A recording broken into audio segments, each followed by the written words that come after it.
Hello mga kamanay, ito na naman po ang inyong Manay Cell Vlog. Ayan. Ayan po, ipapakita ko po sa inyo yung aking garden. Ayan, talagang malaki na yung aking rambutan, malaki na yung aking sitaw, yung aking mga maning itinanim bago ako pumunta ng San Pedro Laguna. Ayan, tapos yung mga saging, mayayabong na mga kamanay. Talagang napakaganda. Ayan yung mga rambutan, may mga bagong suloy na siya. Talagang siguro mga ilang buwan pa pwede na yan siyang abunuhan para mamulaklak, mamunga.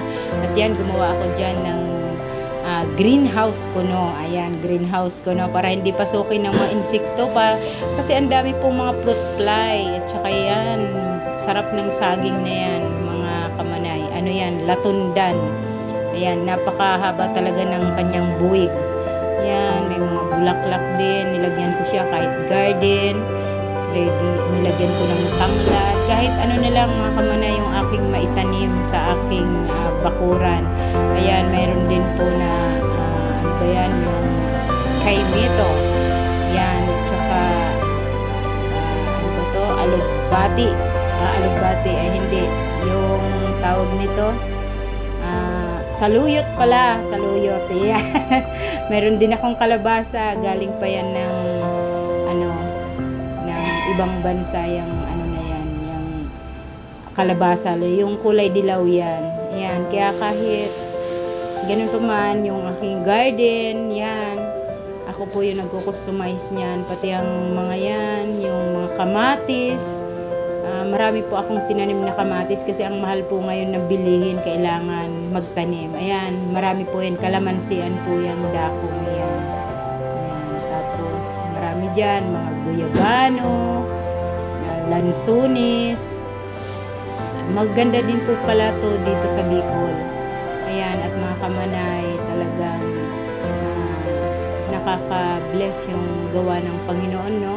Yung kalikasan, alagaan lang natin. Marami tayong maitanim. Talagang nandyan, napapatawan natin ang Panginoon. Dahil pag inalagaan natin ang kalikasan, tayo din naman ang mag-aani niyan. Yan. Tsaka yung aking paligid, yan, marami pa siyang bakante na dapat taniman. At sa awa ng Diyos, mga kamanay, ayan, yung aking pinapagawang bahay, bakasyonan, ayan. Sa awa ng Diyos, kulang na lang yan ng bubong. Tapos na po yan lahat. At kailangan ipinising pa. Tapos, marami pa siyang kakaining pera. Marami pa siyang kakaining pera, kaya, ayan, itinigil muna namin mga kamanay. Nag-iipon pa kami. Sa awa ng Diyos, loobin ng Panginoon na mapabubungan na namin yan. Yung budget naman para dyan, ang aming pag-unti-untian na maipunan. At saka yan, nagpalagay kami dyan ng irrigation. Kaya lang ngayon, tag-ulan mga kamanay, kaya hindi kailangan ng irrigation. Pag summer lang siya magagamit. At yan, talagang tuwing umaga mga kamanay, talagang nabibless talaga ako sa mga pananim ko dyan. Talagang kahit napapagod ako, talagang worth it naman mga kamanay. Yung paligid na yan, talagang yan, minana ng aking asawa sa kanyang mga magulang. Kaya ayun, talagang pinapangalagaan din namin. Tatlo lang naman silang magkakapatid at yun, puro palalaki. Kaya yun, nakahiligan po namin tanim-tanim. Kaya pag nandito po kami sa probinsya, talagang ini-enjoy namin yung napaka-preskong lugar. At yan naman po mga kamanay, libangan ng aking asawa, yung kanyang mga manok, dyan yan nakatira. Dyan talaga sila nakatira. Ayan, mga manukan niya, dyan talaga. Libangan niya yan. Siguro, yun ang kanyang hobby na maglaga naman. At yan, dyan naman mga kamanay, yung nakakita nyo yan, yung dating nilagyan ko ng mga ampalaya, gagawin ko na yung taniman ng grapes. At ito mga kamanay, nagluto na nga ako ng pananghalian namin. Ito po ay santol. Ito po ay paborito ng mga Bicolanos na kahit nakakapagod kasi ikukudkod mo pa siya, ikakayod mo ba?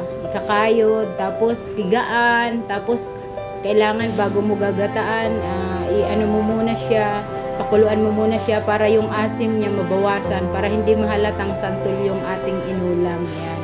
Napakasarap niyan mga manay, talagang yan, ano talaga ako ng niyog na isang planggana na, dahil maganda po yung santol na gataan na may kasamang laing na na nagmamantika. Kahit 1 month wala siya sa rep, hindi po siya masisira. Yan, basta maganda lang po yung pagkakaluto. Madali lang naman pong lutuin ang santol. Kung gusto niyo pong matutong magluto ng santol, parang kagaya lang ng ibang gulay na gagataan, ganun lang siya. At yan, sinahugan ko lang siya ng kaunting karne na mailahok. Tapos ito mga kamanay, maraming kalabasa na na-harvest ako sa aking taniman.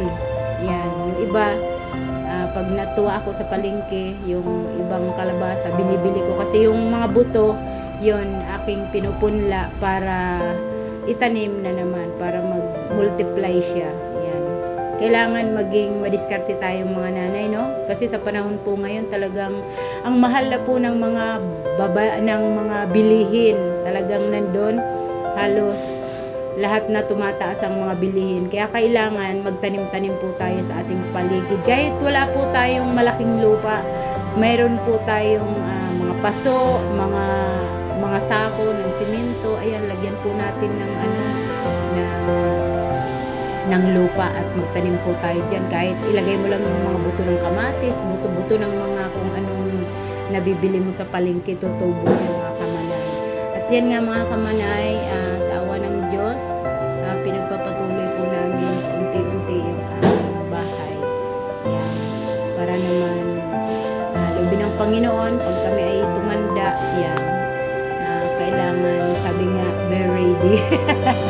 Be ready sa biyaya ng Diyos. Ayan.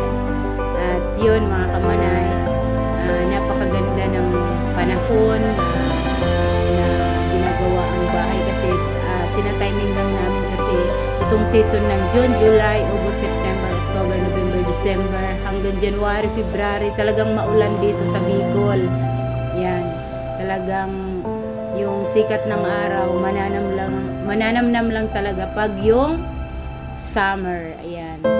Yan talaga ang season natin dito sa Pilipinas, no? Laging may bagyo, may mga unos-unos na bagyo, tapos panay ulan. Pero thanks God pa rin mga kamanay, kasi andun na hindi tayo pinapabayaan ng Panginoon, no? At lagi pa rin tayo magpasalamat sa mga biyayang tinatangkilik natin sa Panginoon. In good times at in bad times, yan, magpasalamat tayo sa Panginoon. At ayan mga kamanay, pinigaan ko yan, pinigaan ko, tapos yan, nilagay ko na sa unang gata. Kasi para maluto na siya. Tapos i-absorb yan ng santol mga kamanay. Tapos, ayan, nagayat na rin ako mga kamanay ng laing na pinatuyo. Hindi siya yung masyadong tuyong-tuyo, kasi pangit naman pag sobrang tuyong-tuyo na. Yung tamang pagkatuyo lang. Tapos yan, pag kumulo na, ilagay na natin yung laing. Kasi masarap po yung santol na itamis. Yan na po, nilagay ko na yung pangkuling na taan na. Yan, para magmantika siya. Yan, napakasarap po talaga. Lagyan lang natin ng kaunting asukal para mag-mix yung alat at saka kaunting tamis-tamis. Hindi naman masyadong kasi yung gata po medyo manamis-namis na, no?